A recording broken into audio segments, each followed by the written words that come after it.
नाज़रीन आदाब, इस्तक़बाल है आपका इस ख़ास प्रोग्राम में जहां बात होती है आपके हक़ की और कानून को जानने और समझने की। हर इंसान ज़िंदा रहना चाहता है। हमारे आइन का आर्टिकल 21 हर किसी को ना सिर्फ जीने का बल्कि इज़्ज़त के साथ, डिग्निटी के साथ जीने का हक़ देता है। लेकिन क्या सिर्फ ज़िंदा रहना ज़िंदगी जीने के जैसा होता है? क्योंकि बहुत से ऐसे लोग हैं जो ज़िंदा तो हैं लेकिन किसी ऐसी बीमारी या ऐसी हालत में हैं कि जहां उन्हें आर्टिफिशियल तरीके से या लाइफ सपोर्ट सिस्टम के ज़रिए ज़िंदा रखा गया है। तो क्या वो अगर मरने की ख्वाहिश रखते हैं तो उन्हें इज़्ज़त के साथ मरने का हक़ हासिल है? क्या आर्टिकल 21 जो हमें जीने का हक़ देता है वो बाइज़्ज़त मौत का हक़ भी देता है? हमारे मुल्क में अगर कुछ लोग जिनका अब इलाज मुमकिन नहीं या जो सही नहीं हो सकते, वो अगर मौत की ख्वाहिश रखते हैं या अपनी इच्छा से मरना चाहते हैं, तो हमारे मुल्क में उनके लिए क्या कानूनी निज़ाम और तरीक़ा है? आज की इस पेशकश में हम बात करेंगे अरुणा शॉनबर्ग और हाल ही में हरीश राणा से मुताल्लिक़ अदालती फ़ैसलों की। जानेंगे इच्छा मृत्यु और यूथनीशिया को। आखिर ये एक ऐसा मुद्दा है जिसके अंदर प्रेम भी है और पीड़ा भी, जिसके अंदर निजात भी है और मौत भी। इस अहम मौजू पर बात करने के लिए हमारे साथ स्टूडियो में मौजूद हैं दो ख़ास मेहमान। हमारे साथ हैं एसोसिएट प्रोफेसर डॉक्टर MM योगी, आपका बहुत बहुत इस्तकबाल है आज की इस पेशकश में। और हमारे दूसरे ख़ास मेहमान हैं एडवोकेट सुप्रीम कोर्ट जनाब मनीष जैन साहब। धन्यवाद। आप दोनों का हम आज की इस पेशकश में स्वागत करते हैं, इस्तकबाल करते हैं। आप दोनों के अलावा हमारे साथ स्टूडेंट भी मौजूद हैं जिनके सवालों को आज की इस पेशकश में हम शामिल करेंगे। सबसे पहले यूथनीशिया, इच्छा मृत्यु को समझने की कोशिश करते हैं। डॉक्टर MM योगी की लिखी हुई किताब इस वक्त मेरे पास मौजूद है, यूथनीशिया इट्स मॉरल इम्प्लीकेशन। मैडम, जब हम इच्छा मृत्यु की बात करते हैं, यूथनीशिया की बात करते हैं, तो हम इसकी तारीख़ को अगर समझें कि हमारे देश में और दुनिया में इसकी ज़रूरत कब महसूस की गई और आज इसकी ज़रूरत कितनी ज़्यादा बढ़ गई है, तो आप क्या कहना चाहेंगे? दुनिया में तो इसकी ज़रूरत बहुत वर्ष पहले की गई, क्योंकि ये जो टर्मिनल डिजीज़ होती थी उनका कोई इलाज नहीं था और जो पेशेंट होता था वो सफ़र ही करता था, उसको पेन से निजात नहीं मिलती थी। और भारत की दृष्टि से देखें तो अगर हम अपनी इतिहास में जाएं, साहित्य में जाएं, तो इच्छा मृत्यु जैसी हमारे यहाँ बहुत केसेस हुए जहाँ पे ऋषि मुनियों ने इच्छा मृत्यु ग्रहण की। तो वो भी एक तरह से हम कह सकते हैं कि इच्छा मृत्यु या यूथनेशिया ही था। ठीक है, उसके बारे में इतनी कहीं भी बात नहीं की जाती थी, पर कोई भी मुनि ऋषि जब सोचता था कि अब मेरा काम संसार में ख़त्म हो गया, वो पानी में जाके समाधि लगाता था और इच्छा मृत्यु ग्रहण कर लेता था। पर उसके बाद भारत में धीरे धीरे बहुत सारे केसेस आने लगे और 12 साल का बच्चा, 45 साल का आदमी, औरतें जो कि टर्मिनल डिजीज़ वो जिसका कोई इलाज ना हो सके, जिसका कोई क्योर नहीं है, वो सिर्फ सफ़र ही कर रहे हैं। उन्होंने कोर्ट में गुहार लगाई कि हमें अपनी इच्छा से डेथ दे दी जाए, हमें यहाँ से अपनी बीमारी से निजात मिले। पर इंडिया में ये बात नहीं मानी गई, जबकि ऑस्ट्रेलिया, नीदरलैंड, कनाडा के कई प्रोविंस हैं जहाँ पे यूथनेशिया को बहुत पहले लीगल कर दिया गया। और इसका सबसे बड़ा केस है एन क्विनलन का, जो कि 7 साल कोमा में रहीं और उनके माँ बाप, क्योंकि एक्सीडेंट के बाद कोमा में रहीं, माँ बाप, उनका हस्बैंड कोर्ट में लड़ते रहे, उन्हें यूथनेशिया ग्रांट नहीं किया गया। 1977 में फिर उन्होंने एक लॉ बनाया, नेचुरल डेथ विद डिग्निटी, तब उसके तहत उन्हें यूथनेशिया दिया गया। भारत में सबसे पहला प्रखर केस जो सामने आया वो आया अरुणा शॉनबर्ग का, जो कि मुंबई में हुआ। आप लोग जानते होंगे, वो एक नर्स थी जिसके वार्ड बॉय ने उनका रेप किया और उसको रस्सी चेनों में बांध के बेसमेंट में फेंक दिया और वहाँ से उनको उठाया गया। और उसके बाद वो लगभग कोमा में थी या कोमा में नहीं भी थी, आंखें खुली थी, पर उनके सारा जिस्म, सारे ऑर्गन, सब कुछ बिल्कुल काम नहीं कर रहे थे। टांगें मुड़ी हुई, आंखों से दिखता नहीं था, गले में खाना ले नहीं सकती थी, यूं करके बिल्कुल बेबी स्टेट में वो बिस्तर पे पड़ी रही बहुत सारे साल। उनकी लॉयर थी पिंकी वीरानी, उन्होंने उसका केस लड़ा कि इनको यूथनेशिया दे दिया जाए, जो कि बहुत मुश्किल से 2018 में जाके उनको पैसिव यूथनेशिया, अब पैसिव, मैं थोड़ा समय और ले लूँ, पैसिव और एक्टिव दो तरह के यूथनेशिया होते हैं। एक्टिव यूथनेशिया वो है जब किसी पेशेंट को उसके कहने पे, अपने आप नहीं, क्योंकि वो तो फिर मर्डर हो जाएगा, मर्सी किलिंग यूथनेशिया मर्डर नहीं है, उसके कहने पे बहुत सारी व्यवधानों के बाद उसको लीथल डोज देके या कुछ ऐसा देके उसका जीवन समाप्त कर दिया जाए, वो है एक्टिव यूथनेशिया। पैसिव यूथनेशिया है जब सारे सपोर्ट सिस्टम, सारा दवाइयाँ आप विड्रॉ कर लें, क्योंकि उसी से आपने किसी पेशेंट को जिंदा रखा हुआ है, और वह फिर स्वयं कब तक रहेगा दवाइयों के बिना, तो वो स्वयं मृत्यु को अपने गले लगा ले। जी, पहले अच्छे तरीके से आपने इसके ऊपर रोशनी डाली। इसके ऊपर और भी हम मज़ीद चर्चा के लिए आगे बढ़ेंगे, लेकिन उससे पहले इस वक्त हमारे साथ मनीष जैन साहब भी हैं, और जो हरीश राणा का केस था उसके अंदर आप रहे, आपने इस केस को अच्छी तरह समझा होगा। इससे जुड़ी हुई कुछ ऐसी बातें जो हमारे सामने नहीं आई, मैं चाहूँगा आप वो भी बताएं। और एक तरफ अरुणा शॉनबाग का केस जो मैडम ने कहा, तकरीबन 40 से 42 साल अरुणा शॉनबाग जो है वो कोमा में या कोमा जैसी हालत में रहीं, और उसके बाद जाकर के तकरीबन शायद 2018 में ये फैसला आया था। लेकिन अब हमने देखा कि हरीश राणा के मामले में इतना वक्त नहीं लगा, तो अरुणा शॉनबाग के लिए एक लंबा वक्त, एक लंबी लड़ाई, और हरीश राणा के केस के अंदर अगर हम देखते हैं तो इसके अंदर इतना समय ना लगना, आखिर इन दोनों केस को आप किस तरह से देखते हैं और कैसे इसको समझा सकेंगे? हाँ, सबसे पहले ये बैटल शुरू हुई थी 2005 में common cause versus union of India में। तो यूनियन ऑफ इंडिया के जब ये मैटर चल रहा था तो इसी दौरान में अरुणा शॉनबाग का केस 2010 में रजिस्टर हुआ और 2015 में वो खारिज हो गया। और खारिज होने का रीज़न था कि हमारे देश में ऐसा कोई कानून नहीं है जिसके वजह से हम इसको ये ग्रांट कर सकें। वही कॉमन कॉज जो 2005 से चल रहा था उसका 18 में जजमेंट आया। तो उससे पहले ही अरुणा की डेथ हो चुकी थी निमोनिया की वजह से, और जब 18 में आया तो उसमें एक लंबी चौड़ी गाइडलाइन थी, और वो गाइडलाइन थोड़ी टफ थी कि भाई मेडिकल बोर्ड बनेगा, मेडिकल बोर्ड में 20 साल से ज़्यादा प्रैक्टिशनर डॉक्टर होगा, मैजिस्ट्रेट की ज़रूरत पड़ेगी, और कितनी सारी लंबी चौड़ी डिटेल थी। तो उसको फिर से और थोड़ा सरलीकरण करने के लिए 2023 में इसका थोड़ा गाइडलाइन और थोड़ी मतलब स्लो करी गई, मतलब वो और मतलब ईजी कर दी गई। नहीं, अभी ये गाइडलाइन जो है common cause versus union of India, हाँ वही चल रही है। ये 2018 में जो आई थी उसी को और थोड़ा ईजी कर दिया 2023 में। और हमारा ये केस शुरू हुआ 2024 में जनवरी से। हरीश राणा के फादर ने एक इंस्टीट्यूशन है ब्रह्मा कुमारीज, तो उस पर वो चलते हैं, तो उसके थ्रू हम लोगों का कनेक्शन हुआ। और वेरी फर्स्ट डे से मैंने देखा इस केस में हरीश राणा को। मैं घर भी गया, देखा बेड सोर थे, वो कोई मूवमेंट नहीं शरीर में, वो सारा गले में भी ट्यूब लगी है, पेट में फीडिंग ट्यूब लगी है, यूरिनेट के लिए ट्यूब लगी है, तो सारा कुछ वो सारा सपोर्ट सिस्टम पे था। तो मेरी अपनी पर्सनल जो अंडरस्टैंडिंग थी कि एक तो मेडिकल बोर्ड बनवाया जाए और जो ये सपोर्ट सिस्टम है उसको रिमूव कर दिया जाए।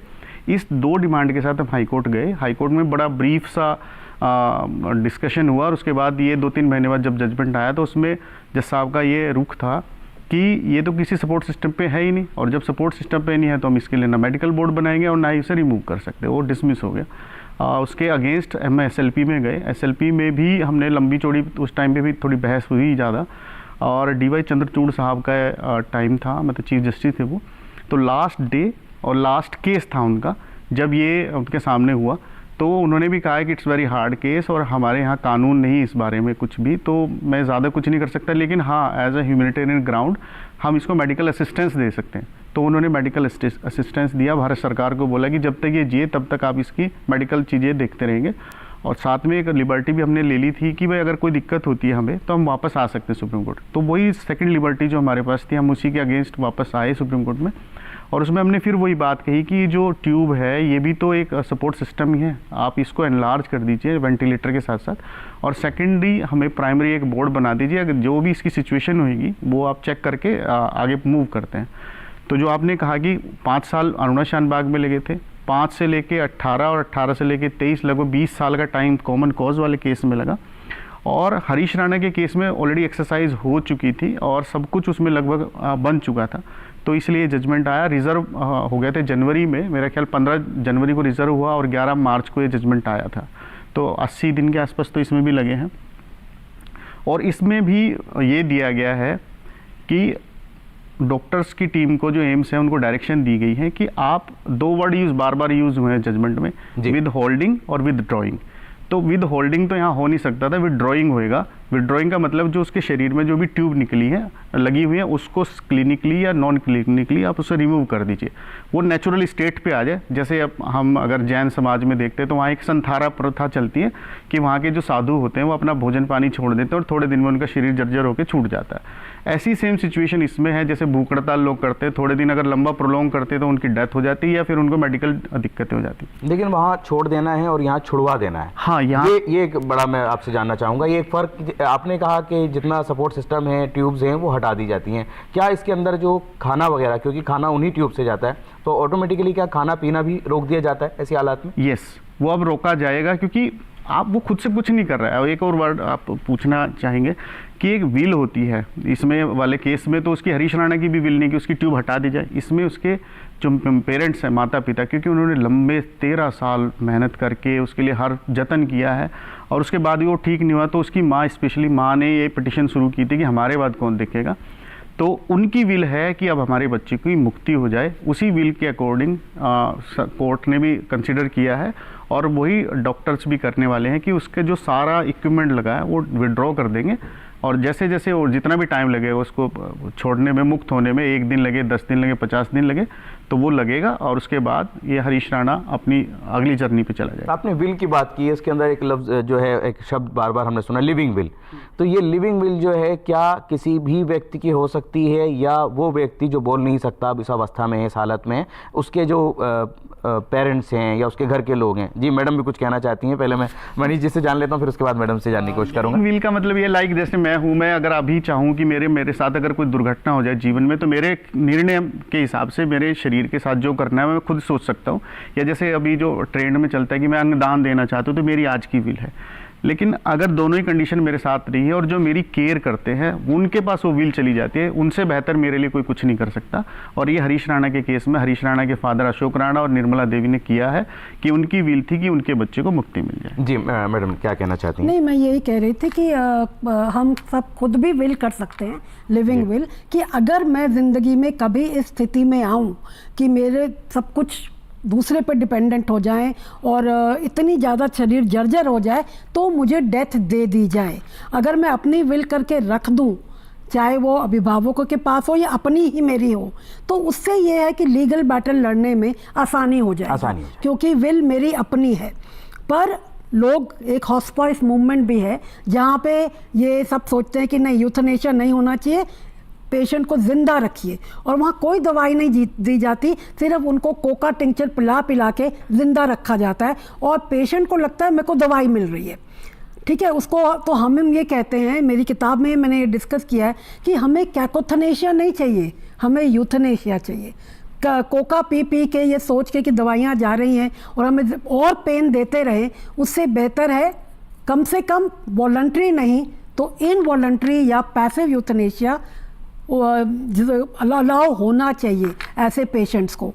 पर अगर हम इंडिया की बात करें जी, तो भारत में एक्टिव यूथनेशिया को लीगल करना बहुत ही मुश्किल और कठिन प्रश्न है, क्योंकि हमारे यहाँ माफ़ी के साथ लॉ आता है, उसका अब्यूज़ पहले लोग सोचते हैं कि इस लॉ को तोड़ा मरोड़ा कैसे जाए।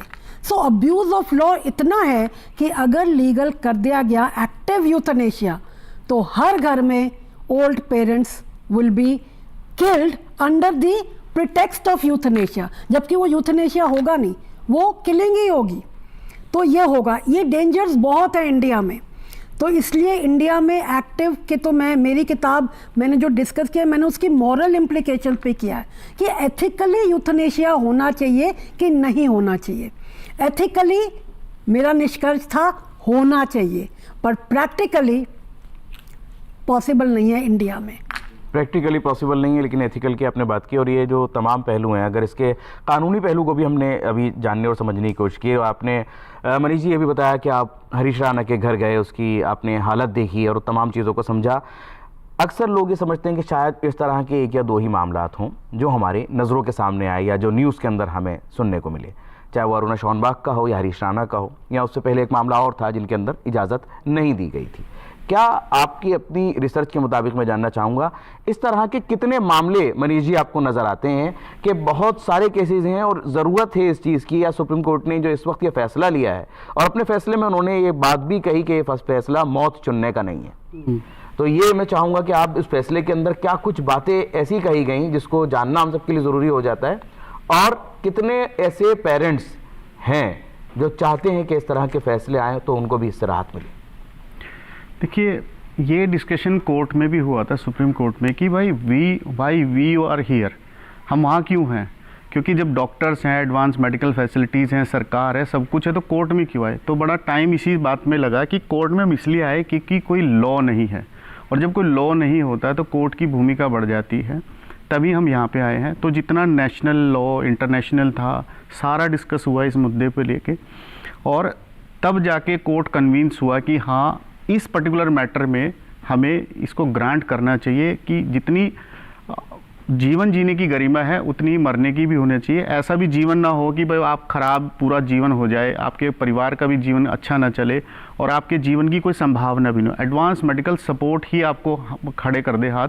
हम बहुत अच्छा जीना चाहते हैं और मेडिकल साइंस भी आज उसमें बहुत सपोर्ट करती है, लेकिन अगर वही मना कर दे कि नहीं, हमारे पास तो अब कोई टेक्निक नहीं रही, तब क्या होगा।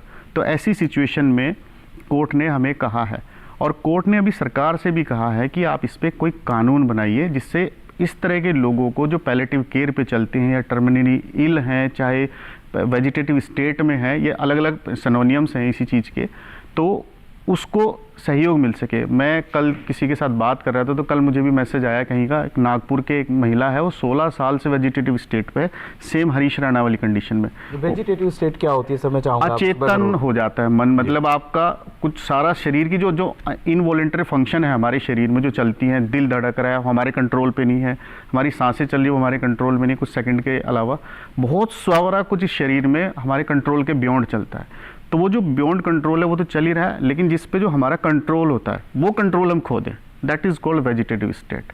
और टर्मिनली इल की जिसमें चेतना की संभावना भी कम रहती है। और पैलेटिव केयर का मतलब जब सांत्वना के साथ, जब केयर के साथ हम किसी पेशेंट की सेवा करते हैं, उसे कि उसका दर्द हम समझ रहे हैं। तो ये सारे टर्म्स इसमें बार बार यूज़ हुए हैं कानून में। और CANH भी हुआ है बहुत ज़्यादा, clinically assisted nutrition and hydration, कि जब हम जैसे नर्स आके घर पे किसी की केयर करती है, पट्टियाँ चेंज करती है, खाना खिलाती है, वो सारी चीज़। तो मैं हरीश राणा के घर में गया और मेरे बाद भी बहुत लोग गए, उसके माता पिता ने इतनी सेवा करी है उसकी, मैं मतलब बता नहीं सकता। मतलब लोग, आज चर्चाओं का विषय चल रहा है, उनके घर में थोड़ी सी भी गंदगी नहीं, उस बच्चे के आसपास थोड़ी सी गंदगी नहीं है, हर व्यक्ति के प्रति ग्रेटिट्यूड उनके, मतलब इतनी जिजीविशा देखी मैंने उनके चेहरे पे, उनके मतलब अटायर में, कि आप उनके घर जाओगे तो ऐसा नहीं लगता था कि आप किसी बीमार के घर आए हो। आपको ऐसा लगेगा कि आप ऐसे व्यक्ति के घर आ गए हो जहाँ मतलब करुणा है, जहाँ ग्रेटिट्यूड है, जहाँ धन्यवाद है, जहाँ मतलब आप शुक्रिया अदा करते हैं ईश्वर का, लोगों का, कि जहाँ लोग आ रहे हैं। और कम से कम संसाधनों में भी उन्होंने कोशिश करी अपने बच्चे को बचाने की, हर मुमकिन कोशिश करी है। तो अब जब ये कोर्ट में केस आया तो कोर्ट से अब थोड़ी छोटी गाइडलाइंस आई हैं। तो अब एक बहुत अच्छी गाइडलाइन जो उन्होंने दी है, कोर्ट ने कहा है कि अगर कोमा में कोई पेशेंट है या कोई बहुत लंबे टाइम से वेजिटेटिव स्टेज में है, तो अब CMOs को उन्होंने डायरेक्शन किया है कि आप अपने यहाँ प्राइमरी बोर्ड बनाने की एक पॉसिबिलिटी करिए, और उसके बाद साइमल्टेनियसली सेकेंडरी बोर्ड बनाने के लिए भी आप अपने यहाँ पे डॉक्टर्स का इंतजाम कीजिए। अगर पूरे ज़िले में कहीं कोई दिक्कत है और कोई आपको रिपोर्ट करता है तो आप उसकी प्राइमरी जांच करिए, सेकेंडरी करिए, और उसके बाद आप उसकी रिपोर्ट सरकार को दीजिए। उसमें एक जुडिशियल मजिस्ट्रेट को भी उन्होंने इन्वॉल्व किया है कि उसकी रिपोर्ट भी साथ लेगी। तो शायद ही मुझे लगता है कि अगर इस तरह के मैटर आते हैं तो वो अगर वहाँ अपने डिस्ट्रिक्ट हॉस्पिटल में संपर्क कर लेंगे तो शायद वहीं से चीज़ें ख़त्म हो जाएंगी, कोर्ट आने की ज़रूरत भी नहीं पड़ेगी। बहुत अच्छी बात आपने कही। और यहाँ मैं एक चीज़ और समझने की कोशिश करूँगा, क्योंकि अभी थोड़ी देर पहले जैसे डॉक्टर MM योगी ने कहा कि एथिकली होना चाहिए, लेकिन जब हम पैसिव यूथनीति की बात कर रहे हैं तो इसके अंदर हमने देखा कि पूरा सपोर्ट सिस्टम जो है हटाने की बात कही गई। क्या खाना पीना भी रोक देना आप पैसिव यूथनीसिया का हिस्सा मानते हैं, या कहीं ना कहीं हम इसको एक्टिव यूथनीसिया के तहत लेकर के जा रहे हैं? नहीं, देखिए, जब सपोर्ट सिस्टम अगर आपने पैसिव यूथनेशिया देना है तो आपके जहन में तो यही है ना कि पेशेंट जो कि इतना ज़्यादा टर्मिनली इल है वो डेथ की तरफ अग्रसर हो। पर उसको उस तरफ अग्रसर करने के लिए एक्टिव खाना पीना रोक देना भी एक पार्ट ऑफ एक्टिव यूथनेशिया है। बट मैं अरुणा शॉनबाग के केस में कहूँगी कि उनका खाना पीना ट्यूब से बंद नहीं किया गया था, उनके नर्सेस सब उनका ख्याल रख रही थी आखिर तक, बल्कि नर्सेस तो उनको यूथनेशिया देने के फेवर में ही नहीं थी, क्योंकि इतने साल 42 ईयर्स उनकी केयर करने के बाद वो उनकी फैमिली मेंबर बन गई थी। वो चाहती ही नहीं थी कि इनको किसी भी तरह से छोड़ दिया जाए। बट पिंकी वीरानी जी ने केस लड़ा और वो जीती, पर सब कुछ विड्रॉ करना पड़ेगा। बट आई थिंक खाना पीना के अलावा main is the medical support which has to be withdrawn.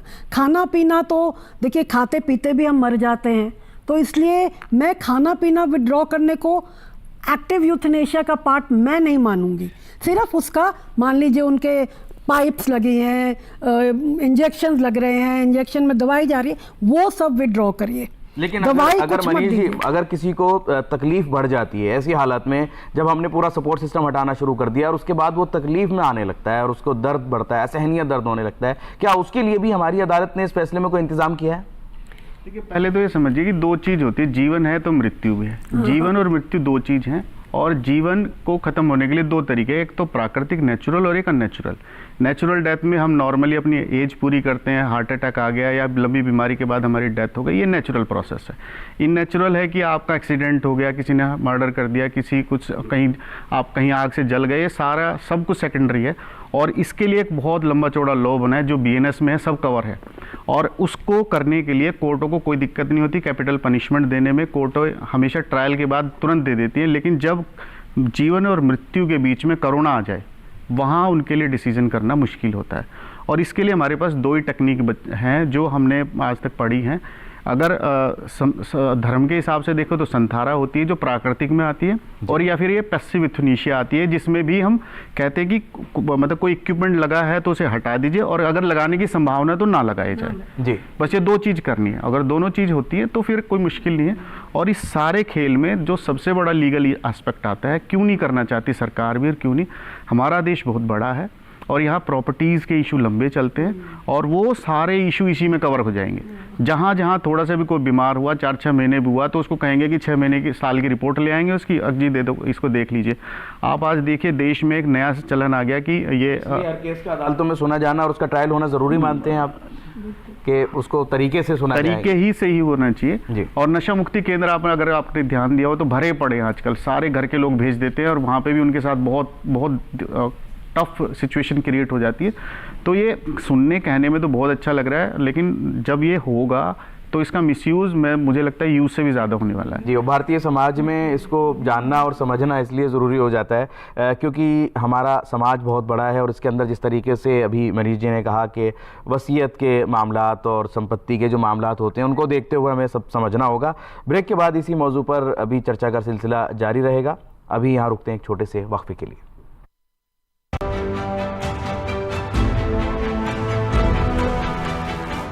Delhi राज्य विधिक सेवाएं प्राधिकरण कानूनी पहलुओं पर सलाह देकर और पात्र व्यक्ति को वकील नियुक्त करके मुफ्त और सक्षम कानूनी सेवाएं प्रदान करता है। पात्रता: महिलाएं एवं बच्चे, कस्टडी में व्यक्ति, दिव्यांग व्यक्ति, एसिड अटैक पीड़ित, SC ST, HIV/AIDS संक्रमित व्यक्ति, मानव व्यापार या बिगाड़ का शिकार व्यक्ति, औद्योगिक कर्मी, वरिष्ठ नागरिक अथवा किन्नर जिनकी वार्षिक आय 4 लाख से कम हो, वह व्यक्ति जिनकी वार्षिक आय 3 लाख से कम हो। टोल फ्री 24/7 हेल्पलाइन 1516 पर आज ही संपर्क करें।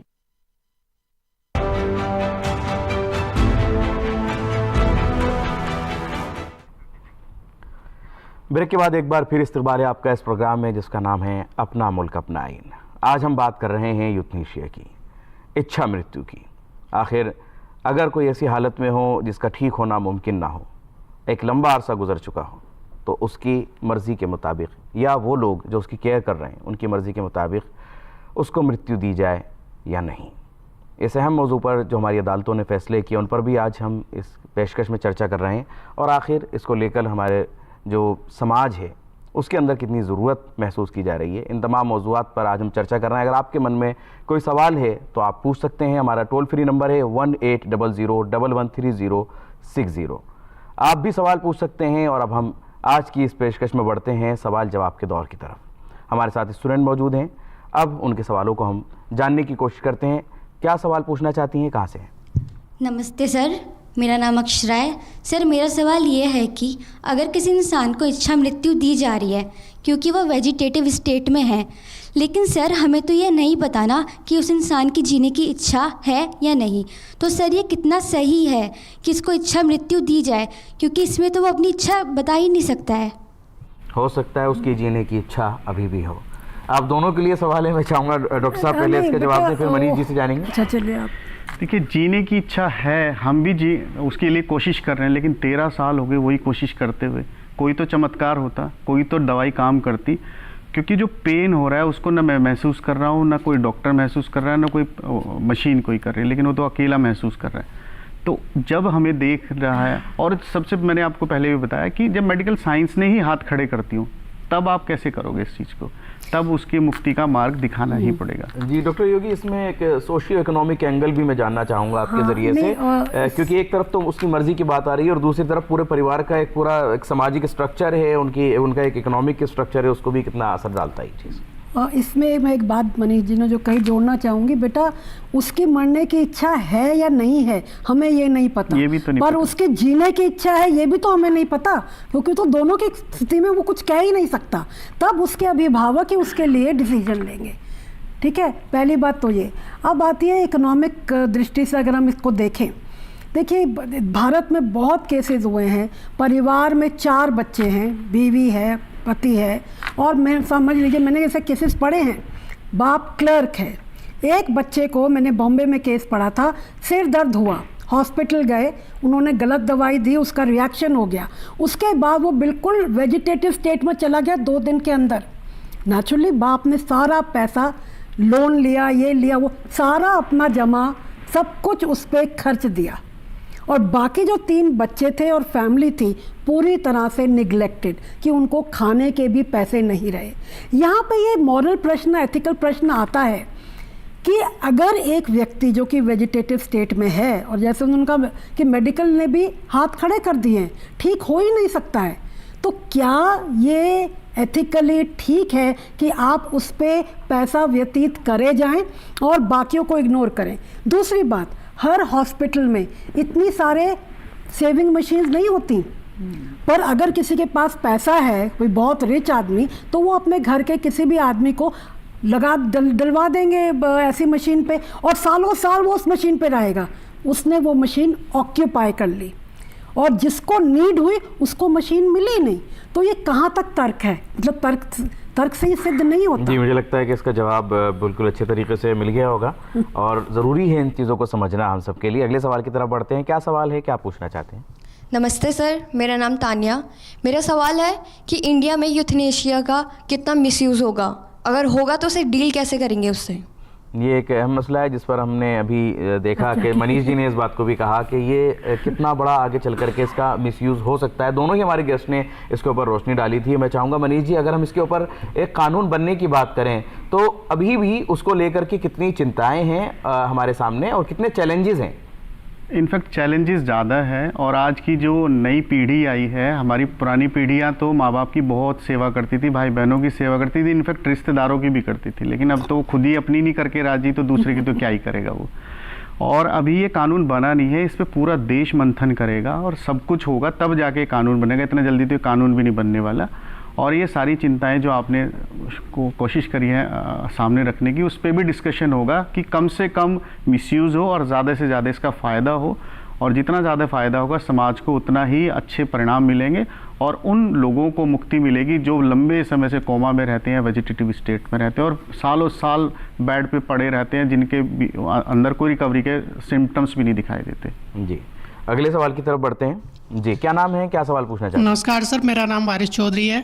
मैं सर क्वेश्चन ये करना चाहता हूँ, जैसे आज के समय में देखा जाए तो इस नियम के सर कुछ आगे चल के मिसयूज भी होंगे, तो सर हमें अपने देश में ऐसे कौन से लॉज लाने चाहिए जो आगे भविष्य में इस नियम का उल्लंघन ना हो सके? इसीलिए इसके अंदर गाइडलाइंस जो हैं वो बहुत अच्छी है। अगर आपको ध्यान हो तो उसके अंदर गाइडलाइंस इस तरह की दी गई हैं। मैं चाहूँगा उन गाइडलाइंस पे भी मनीष जी रोशनी डालें, ताकि ये सब लोग जान सकें कि उसके अंदर हमने कितनी सख्ती भी बरती है। उन गाइडलाइंस के अंदर मेडिकल बोर्ड की बात की गई है, किस तरह से हमने सारी उसके अंदर बातें रखी हैं। जी मनीष जी। देखिए सीएमओज को डायरेक्शंस हैं कि आप अपने यहाँ बोर्ड बनाइएगा और उसकी बार बार रिपोर्टिंग करिएगा। और ये जो जजमेंट आया 11 तारीख को, इसको 30 दिन का टाइम दिया गया है। जैसे ही इम्प्लीमेंटेशन होगा 30 दिन के अंदर पूरे भारत में, वो उसकी रिपोर्ट भी सुप्रीम कोर्ट आएगी कि क्या सारे सीएमओज ने ऐसा किया है। उसमें डिस्ट्रिक्ट मैजिस्ट्रेट को भी लगाया गया है, मतलब जज को भी, कि आप भी इस पर रिपोर्ट देंगे। और अलग अलग तरीक़ों से अलग अलग राइडर लगाए गए हैं जिससे इसका केस का, इस कानून का मिसयूज़ ना हो। मतलब अभी तो कानून ही नहीं है, लेकिन मिसयूज़ ना हो। और मिसयूज़ करने के लिए मैंने आपको बताया, हमारे देश में मिसयूज़ के लिए भी लोगों का दिमाग तेज चलता है। छोटी सी चीज़ में मैंने बताया, प्रॉपर्टी के कुछ इश्यू होंगे, अगर कोई 6 साल से बीमार होगा तो उसकी 16 साल की रिपोर्ट भी बनवा लेंगे। तो हमको पता ही है कि कैसे कैसे कोर्ट ने, माननीय हमारी अदालत ने इस चीज़ का खास ख्याल रखते हुए, हाँ, इसी का इन ख्याल तमाम चीज़ों को मद्देनजर रखते हुए ये फैसला दिया कि हाँ, अब्यूज ऑफ लॉ बहुत ज़्यादा है। और केस बाय केस भी ये देखा जाता है कि कितना समय हो गया है इस मामले में। क्योंकि एक आदमी अगर कहीं ऐसे पड़ा हुआ है, एक बेचारा नहीं कर सकता कुछ भी, और लोग उसके ऊपर उसकी खिदमत कर रहे हैं, तो उस वक्त को भी देखना ज़रूरी हो जाता है कि कितने वक्त तक। और डॉक्टर, सबसे बड़ी बात, मेडिकल रिपोर्ट्स क्या कहती हैं उसके ताल्लुक से। अगले सवाल की तरफ बढ़ते हैं जी। क्या नाम है, क्या सवाल पूछना चाहते हैं? नमस्ते सर, मेरा नाम साक्षी है। सर मेरा क्वेश्चन ये था, क्या हम सिर्फ लाइफ को बचाने की कोशिश कर रहे हैं या सिर्फ डेथ को डिले कर रहे हैं? ये डेथ को डिले करना मुझे लगता है नहीं है। हाँ। इसके अंदर तो देखा जाए तो जैसे हमारी अदालत ने भी इस मामले में कहा कि एक कृत्रिम तरीके से, ये एक आर्टिफिशियल तरीके से जिंदगी को खींचने के तरीके को हमें कंट्रोल करना है। इस फैसले से उन्होंने बात कही है। नहीं, पर वो जो कह रही है जी, सपोर्ट देके और मेडिकल ट्रीटमेंट देते जाओ जिसका कोई वो असर नज़र नहीं आ रहा, तो डेथ को डिले ही कर रहे हैं। पर देखिए, ये तो डेथ को डिले करना मेडिकली ऐसे, ये एक दृष्टिकोण है। पर अगर आप दार्शनिक दृष्टि से देखें तो जो हम भारत में मानते हैं, जिसकी जब आई है उसने तब ही जाना है, चाहे मेडिकल सपोर्ट विड्रॉ कर लिया जाए या ना कर लिया जाए, पहली बात। दूसरी बात मैं यहाँ पे एक उल्लेख करना चाहूँगी, HD शौरी, अरुण शौरी के फादर यूथनेशिया के बहुत बड़े सपोर्टर थे। उन्होंने सबसे पहले बॉम्बे में इसका प्रचार शुरू किया। उन्होंने एक बहुत बढ़िया सेंटेंस कहा था, we all want to live well. हम सब चाहते हैं ना टू लिव वेल, अच्छे कपड़े, अच्छा खाना, अच्छा घर, तो वाई नॉट लिव वेल। हम इतना दुख सह के सफ़र करके क्यों जाएं, हमें लीव भी आराम से, डिग्निटी से करने दीजिए। ये उनका मोटो था, live well and leave well. और एक बात और कह के मैं ख़त्म करूँगी, गीता में भी कहा है, वांसांसी जीर्णानि यथा विहाय। अगर आपने सुना हो, अगर हमारे कपड़े पुराने हो जाते हैं, फट जाते हैं, तो हम क्या करते हैं, नए कपड़े लाते हैं ना। नए कपड़े, जब शरीर जीर्ण हो गया, इतना खराब हो गया, तो आप आत्मा को एक नया घर चाहिए, और उसके लिए उसका शरीर से अलग हो जाना ही बेहतर है, अगर वो उस जीर्ण स्थिति में है। ऐसे ही नहीं, क्योंकि अब्यूज़ ऑफ लॉ, जैसे सर ने भी कहा और मैं भी कह रही हूँ, हमारे भारत में बहुत है। इसलिए पर केस देखना पड़ेगा। मुझे नहीं लगता मनीष जी कि कोई लॉ अभी बना पाएंगे कि हाँ जिसको हो उसको हरीश की तरह यूथनेशिया दे दी जाए। नहीं होगा, हर केस को इंडिविजुअली देखना पड़ेगा कि अब्यूज़ ऑफ लॉ तो नहीं हो रहा, वाकई ही नीड्स यूथनेशिया और नॉट, ये करना पड़ेगा, स्पेशली भारत में। लेकिन इस तरह के क्वेश्चंस को मनीष जी देखना होगा, जैसे हमने कहा कि एथिकल क्वेश्चंस, और दूसरी तरफ हमारे जो कॉन्स्टिट्यूशनल प्रिंसिपल हैं हमारे, उन तमाम को देख करके किस तरह से हमारी अदालत ने फैसला लिया। क्योंकि हम अभी तक आर्टिकल 21 को यही समझते थे कि ये जीने का, एक डिग्निटी के साथ जीने का हक है। किस तरह से इंटरप्रेट किया अदालत ने, कैसे परिभाषित किया इसको नए तरीके से? इसको देखिए, डिग्निटी तो बहुत ज़रूरी है लाइफ की, और डिग्निटी के साथ मृत्यु भी। देखिए, आपने कभी देखा हो बड़े आदमियों की जब डेथ होती है तो कितना बड़े जल से निकलते हैं, कितना कुछ होता है, आम आदमी फिर वैसे ही रह जाता है। ऐसे ही जीवन अगर उत्सव है तो मृत्यु भी एक उत्सव है, लेकिन उत्सव मनाने की संभावना कई बार कम हो जाती है। दूसरी बात, आपको ये बताऊं, अरुणा शानबाग का केस और इस केस में क्या बहुत ज़्यादा डिफरेंस था, जिसकी वजह से भी कोर्ट कन्विंस हुई इस बात को कि अरुणा शानबाग को ना टेस्ट का पता था, हरीश को नहीं पता था, टेस्ट का कुछ पता ही नहीं था। दूसरा, उसे डर का अनुभव होता था, जैसे मैं एकदम से ऐसे करूं तो कोई डर जाता है, हरीश के सामने करोगे तो वो नहीं डरता था, अरुणा शानबाग डरती थी। तो ये बहुत मेजर डिफरेंस था कि जब इसको इतनी भी चीज़ की जो वो जानकारी नहीं है, उस पर भी कोई रिएक्शन नहीं कर रहा है, तो फिर इसके रहने का और होने का क्या ही मतलब है। उसकी आंखों के लिए भी किया गया कि आंखें जैसे देखती तो थी उसकी आंखें, लेकिन वो देखती जैसे अपन मोबाइल चलाते हैं और उसका वीडियो देखते हैं, और अगर हम रिकॉर्डिंग शुरू ना करें तो उसने जो देखा वो एकदम से वैनिश हो जाएगा, जब तक रिकॉर्डिंग ना करें। तो उसकी आंखें भी कुछ ऐसे ही काम कर रही, तो देख रही थी लेकिन समझ कुछ नहीं रही थी। तो ये मेजर डिफरेंस था। और सुप्रीम कोर्ट का सबसे बड़ा योगदान यही होता है कि जब किसी बात पे कोई लॉ ना हो और किसी व्यक्ति के लिए कुछ समथिंग डिफरेंट करना हो तो उसको अपॉर्चुनिटी देने का ही सिर्फ सुप्रीम कोर्ट को ही राइट है, और वो उसने उस राइट को ही एग्जॉस्ट किया है। क्योंकि आप संविधान में देखो, हम कलेक्टिव राइट की बात करते हैं तो साथ में इंडिविजुअल राइट की भी बात करते हैं। हमने समाज का भी ध्यान रखना है तो समाज के एक एक व्यक्ति का भी ध्यान रखना है। जी, बिल्कुल सही कहा आपने। इस व्यक्ति को जरूरत थी, उसके लिए सुप्रीम कोर्ट ने एक डिसीजन पास कर दिया। जी, और अब एक और सवाल ले लेते हैं इस प्रोग्राम में। जी, क्या नाम है, क्या सवाल पूछना चाहती हैं? नमस्कार सर, मेरा नाम निशा रावत है और मेरा सवाल ये है कि जब एक पर्सन डॉक्टर बनता है तो वो एक ओथ लेता है, डू नॉट हार्म, लेकिन यूथनेशिया में उसका उल्टा किया जाता है। लाइक उस पर्सन की लाइफ ली जाती है, चाहे उसे बचाने के लिए ही पेन से। तो सर इसमें डॉक्टर का क्या टेक है ये? जी, ये तो पूरे तरीके से प्रोग्राम मोरल भी, एथिकल भी और लीगल भी, दोनों सारे एस्पेक्ट इसमें जो शामिल हैं। वो ओथ लेता है ना कि I will keep the patient alive till I can, ठीक है ना, ये उनकी ओथ होती है। पर जब आप कह रहे हो जब यूथनेशिया दिया जाता है, हम एक्टिव यूथनेशिया की बात नहीं कर रहे हैं जहाँ पे लीथल डोज डॉक्टर देगा, सपोर्ट सब सिस्टम को हटाने की कर रहे हैं, और उसकी विल से या उसके अभिभावकों की विल से सपोर्ट सिस्टम वो हटाएगा। तो डॉक्टर अपनी ओथ से, और वैसे ओथ से नहीं हट रहा है, उसकी ओथ तो बचाने की है। पर जब अगर ये हर केस को देख के आता है कि इसको बचाया जा ही नहीं सकता तो डिसीजन होता है। पर डॉक्टर का अकेले डिसीजन नहीं होता, उस कमेटी में 7 या 10 लोग होते हैं, साइकियाट्रिस्ट भी होता है, सर्जन भी होता है, सब दृष्टि से देखते हैं कि इसको यूथनेशिया देना है कि नहीं। तो डॉक्टर अपनी ओथ से कुछ अगेंस्ट नहीं कर रहा है, और वो भी सिर्फ पैसिव यूथनेशिया, एक्टिव नहीं। जबकि एक समय पे एक्टिव यूथनेशिया भी था। जी, राइट, बिल्कुल। यहाँ नहीं, भारत में नहीं, कनाडा में। हम चर्चा करेंगे। जी, मनीष जी क्या कहना चाहेंगे? बहुत क्या इस सवाल का ये है कि डॉक्टर, इस वाले हरीश राणा के मैटर में भी अगर आप अवेयर होंगे तो न्यूज़पेपर ने, कई लोगों ने छाप दिया है कि उसकी तो डेथ हो गई, कई लोगों ने छाप दिया कि डॉक्टर ने ये कर दिया। जब वो पहले दिन एडमिट हुआ था तो वहाँ पे भी डॉक्टर ने अपनी तरफ से कहा था कि भाई कोई भाग दौड़ नहीं है, हम आराम से, क्योंकि हमें इसके बचाना है, हमें मारना नहीं है, हम धीरे धीरे सब कुछ करेंगे, चाहे इसमें 1 दिन लगे, चाहे 2 महीने लगे, जितना भी टाइम लगे, हम कुछ नहीं ऐसा करने वाले। बस ये है कि हम ये इसके इक्विपमेंट निकाल देंगे, और इक्विपमेंट निकालने के बाद अगर इसे कोई ज़रूरत होगी तो उसे भी ध्यान रखते हुए सारी चीज़ें करेंगे। तो हमारा काम मारने का नहीं, हमारा अभी भी बचाने का ही है। बस वो प्रोसेस है, जितना टाइम लगेगा। तो अगर आप अवेयर हैं मीडिया को देखने के, अगर आप सोशल मीडिया देख रहे होंगे तो उसमें तो उतनी कितनी तरह की बातें चल रही हैं, क्या क्या जो डॉक्टर ने कहा नहीं, जो पेरेंट्स ने को पता नहीं है, जो वकील ने समझा नहीं, वो सारा कुछ वो उस पर चल रहा है। तो इसका तो कोई इलाज ही नहीं, पर डॉक्टर कोशिश करता है कि पेशेंट बचे, किसी भी कंडीशन में बचे। हर मामले में मनीष जी कुछ ना कुछ ग्राउंड्स होते हैं जिनके बुनियाद पर मुकदमा अदालत में पहुंचता है। आप भी इस मामले में रहे, आखिर वो कौन कौन से ऐसे ग्राउंड्स हैं? अगर कोई इस मामले को लेकर के अदालत जाना चाहता है, या किसी के घर में, किसी के जान पहचान में इस तरह के केसेस हैं, तो वो किन ग्राउंड्स पर अदालत जा सकता है इन ऐसे मामलात को लेकर के, और डिमांड कर सकता है अदालत से ऐसी इजाज़त की? देखिए, लंबे समय से कोई बीमारी से जूझ रहा है और उसके रिकवरी की कोई संभावना ना हो तो आप कोर्ट जा सकते हैं, और कोर्ट में सिंपली आपको जो कानून चल रहा है उसको बताना है और अपनी सारी कहानी बतानी है कि मेरे साथ हो क्या रहा है। अब ये कोर्ट का डिस्क्रिशन है, कोर्ट की अपनी अंडरस्टैंडिंग है कि वो कैसे उस चीज़ को समझता है।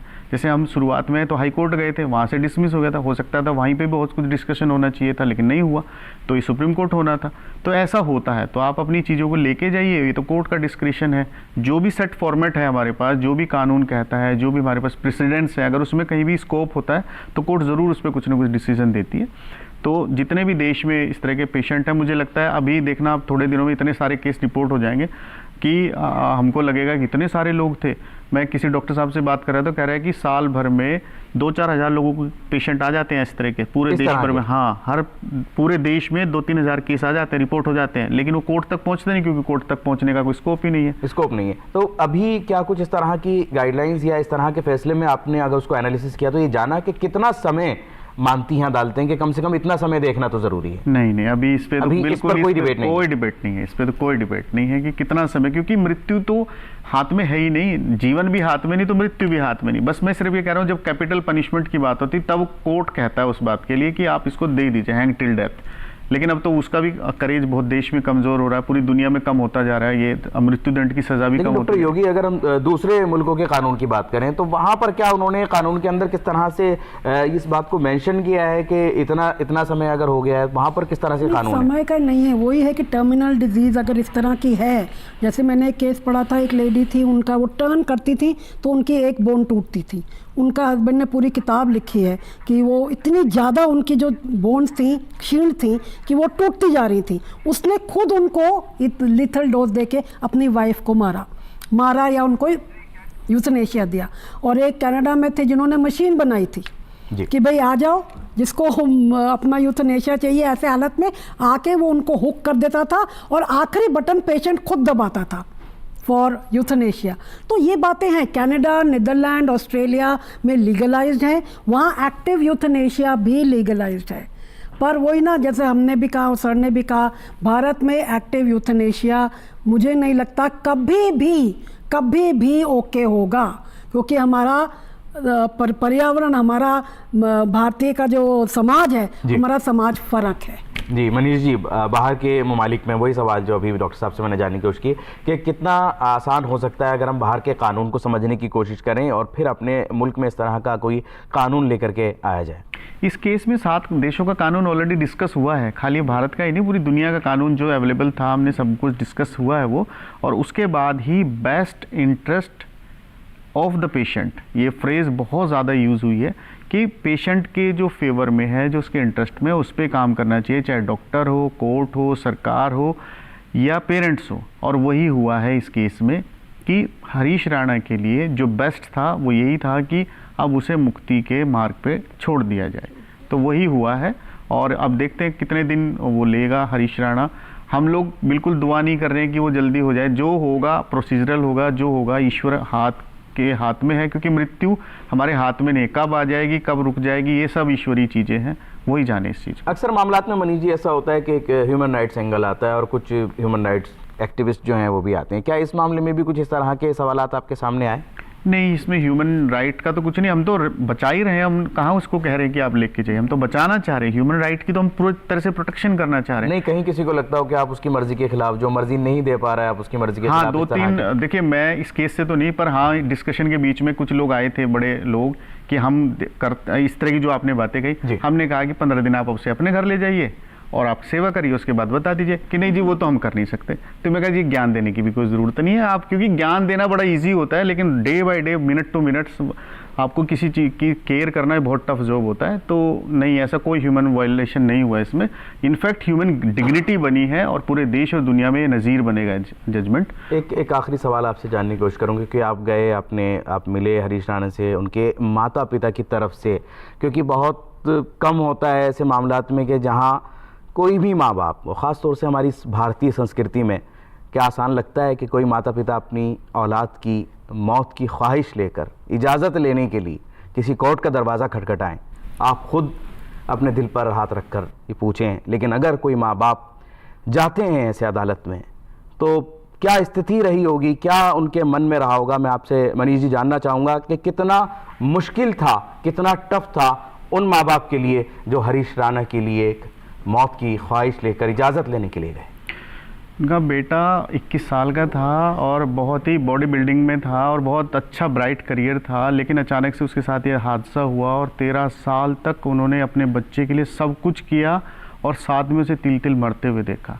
और माता पिता आप देखिए सब कुछ लगा देते हैं, अपनी पूंजी लगा देते हैं, अपना जीवन लगा देते हैं, सारा सोशो इकोनॉमिक सब लगा देते हैं। उसके बावजूद भी अगर वो ठीक ना हो तो माता पिता के लिए अपने बच्चे को बेड पे पड़ा देखना सबसे टफ जॉब होता है किसी भी माता पिता के लिए। और इसी टफनेस ने उनमें इतनी टफनेस लाई कि वो कोर्ट का दरवाज़ा खटखटाने के लिए रेडी हुए और उन्होंने खटखटाया भी। और आज ही एक जजमेंट आया जिसमें हरीश राणा के लिए मुक्ति है और देश के लिए नज़ीर है। और वो बार बार ये बात कहते रहे कि इससे पता नहीं कितने लोगों को फ़ायदा होगा, इससे पता नहीं कितने लोगों को फ़ायदा होगा। हरीश राणा के पिता और उनकी तो जिजीविषा इतनी बढ़िया थी, इतना फर्स्ट क्लास देखा मैंने। और कुछ उनके जीवन में थोड़ा मेडिटेशन था, मेडिटेशन की वजह से वो कूल एंड काम रहते थे। सारी सेवाएं करने के बाद, संसाधन ना होने के बावजूद, मैंने पूरे 2 साल में उनको किसी को गालियाँ देते हुए नहीं देखा, किसी की शिकायत करते नहीं देखा। सब एक बात कि जो होगा बस भला होगा, जो होगा सब अच्छा होगा, जो ईश्वर चाहेगा वो अच्छा होगा। डॉक्टर योगी, क्या इस फैसले से वाकई एक ऐसी नज़ीर बनेगी और जो ऐसी हालत में हैं लोग, जो पेशेंट हैं या उनकी जो देख रेख कर रहे हैं, उनके लिए कोई रास्ता खुलता हुआ आपको नजर आया है? हाँ बिल्कुल संक्षिप्त में, क्योंकि समय कम है। हाँ बिल्कुल, अगर इस तरह का पैसिव यूथनेशिया का लॉ पास हो जाए, पर वो भी मेरे विचार से हर केस को इंडिविजुअली देखा जाना चाहिए। एक ब्लैंक लॉ ना हो कि जिसकी ये स्थिति हो गई है उसको पैसिव यूथनेशिया भी दे दिया जाए, ये नहीं होना चाहिए। हर केस का अगर कोर्ट में आता है उसको इंडिविजुअली देखा जाए, क्या ये पैसिव यूथनेशिया देने के लायक है कि नहीं। के वेंकटेश जो चेस के प्लेयर थे, उनकी माँ खुद लड़ती रही कि उसको यूथनेशिया दिया जाए, जो कि कोर्ट ने नहीं दिया। अल्टीमेटली वो आज तक सुजाता आज तक लड़ रही हैं कोर्ट में। तो इस तरह के केसेस भी हैं। शायद इस तरह के फैसलों से ऐसे मामलों में उन लोगों को राहत मिले जो कहीं ना कहीं अब थक चुके हैं, परेशान हैं, और वो चाहते हैं कि कोई ऐसा फैसला आए जिसके अंदर उस मरीज़ के लिए ही कुछ राहत हो। मुझे उम्मीद है कि आज की इस पेशकश से आपने ज़रूर कुछ ना कुछ जानकारी, कुछ ना कुछ फ़ायदा हासिल किया होगा। मैं अपने दोनों मेहमानों का बहुत बहुत शुक्रगुजार हूँ इस मौजू पर रोशनी डालने के लिए, और तमाम स्टूडेंट्स का भी शुक्रिया कि आपने अपने सवालों से आज की इस पेशकश को खूबसूरत बनाया। और नाज़रीन, आपका भी बहुत शुक्रिया इस प्रोग्राम को मोहब्बत से नवाजने के लिए। इसी के साथ आज की इस पेशकश को हम यही मुकम्मल करते हैं। फिर हाजिर होंगे किसी और मौजू पर गुफ्तगू के साथ। तब तक के लिए इजाज़त दीजिए। आदाब।